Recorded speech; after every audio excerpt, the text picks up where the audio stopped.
Delikado na naman ako, o bakit pa kinikilig na naman ako? Pero ngayon ay parang kakaiba, pag nakatingin sa iyong mata, ang mundo ay kalma.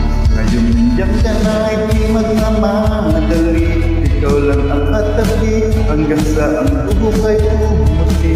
Di na maghahanap ng kung anong sagot sa mga tanong, dahil ikaw ang katiyakan ko.